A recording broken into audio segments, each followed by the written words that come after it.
Okay, we come to our fifth part on this snowy day. I just want you to notice in chapter 10 a great statement on missions, right? We see at the end of chapter 10, verse 13, those who call on the name of the Lord will be saved.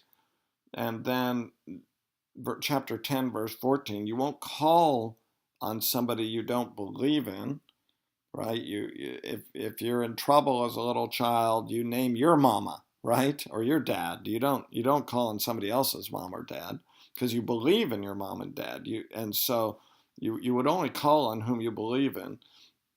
And then secondly, you can only believe in someone you've heard about.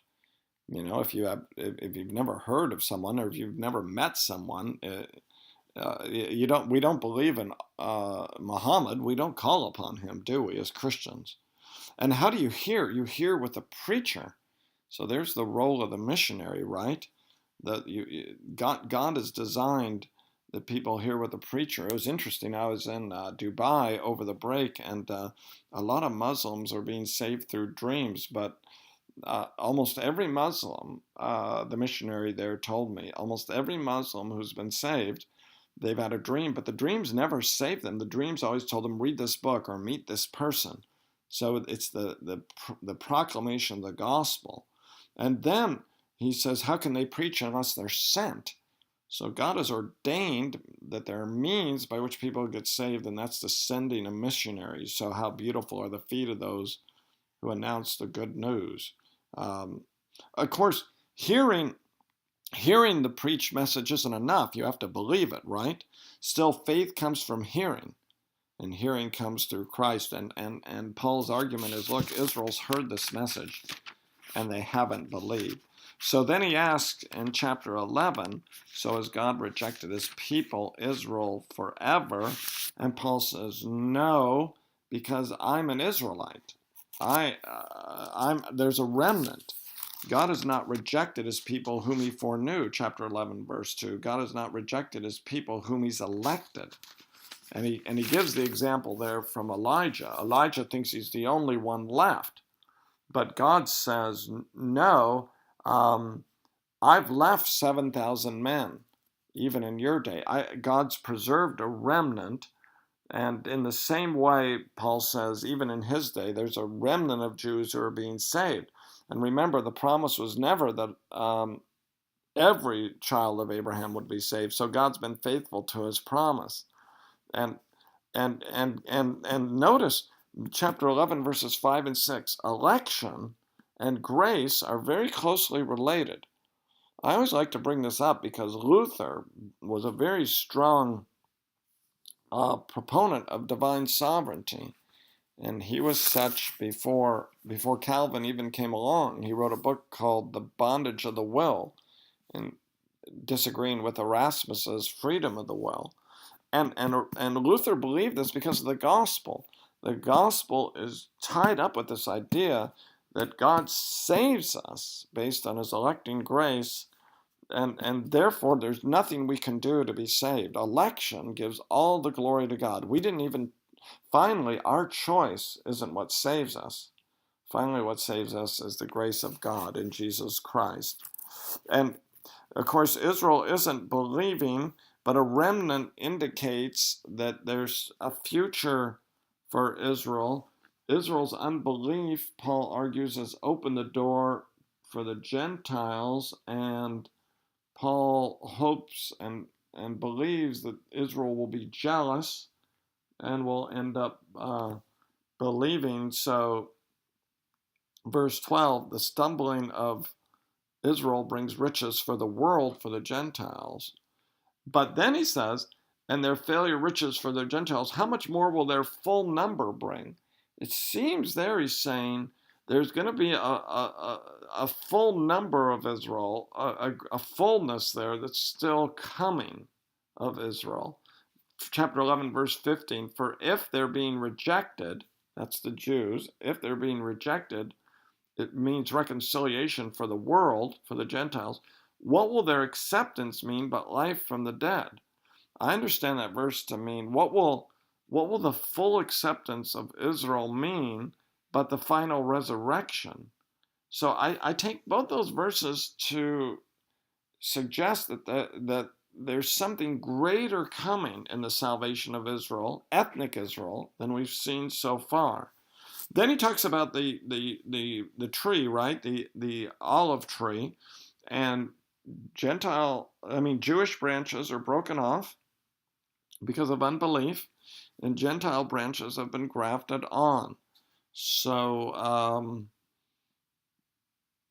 so that Jews and Gentiles are now united in one olive tree, one people of God, Jew and Gentile together, not two separate peoples of God.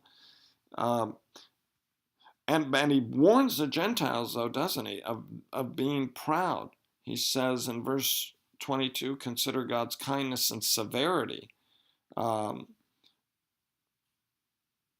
He says, God is kind to you if you remain in his kindness. Otherwise, you too will be cut off.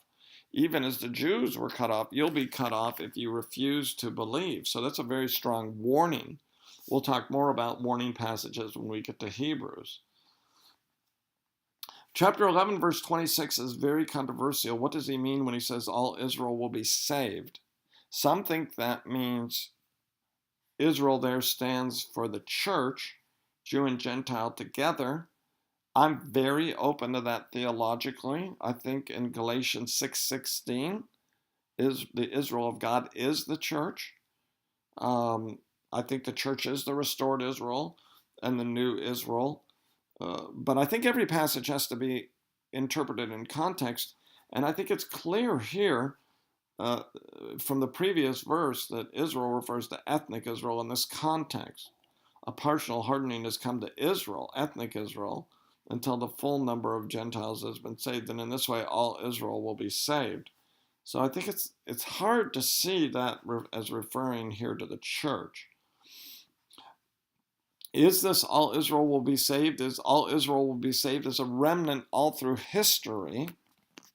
That's the view of Greg Beale and Ben Merkel and others, that it's the salvation of the remnant. And I think that's possible. But I lean towards the notion that he's speaking of an end-time salvation of Israel, that we have a mystery here. And the mystery here is that Israel, a partial hardening has come to Israel. There's only a remnant being saved. And right now there's a full number of Gentiles being saved.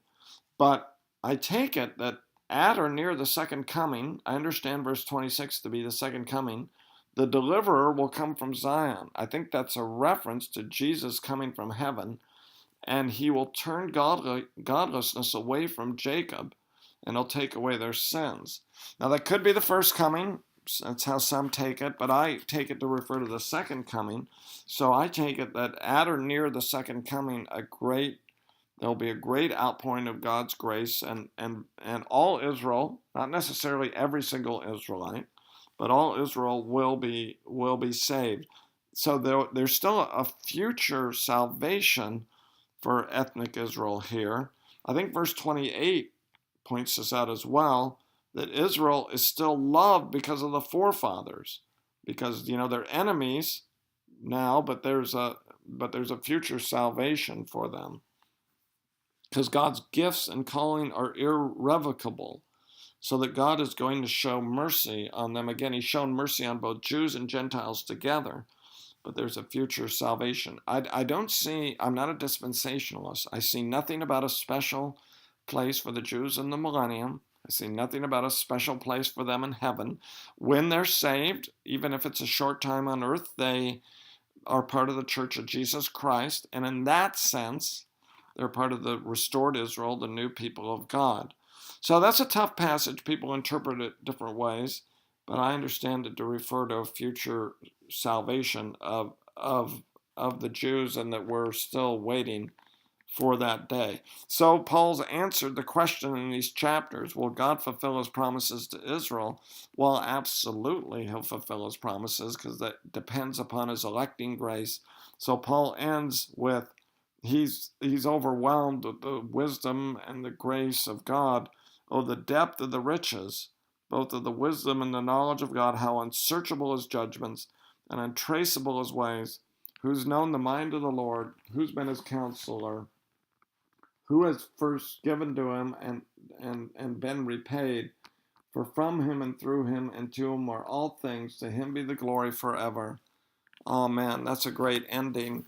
And I'm going to try and do chapters 12 through 16 in one lecture, but it might take me two. So stay tuned.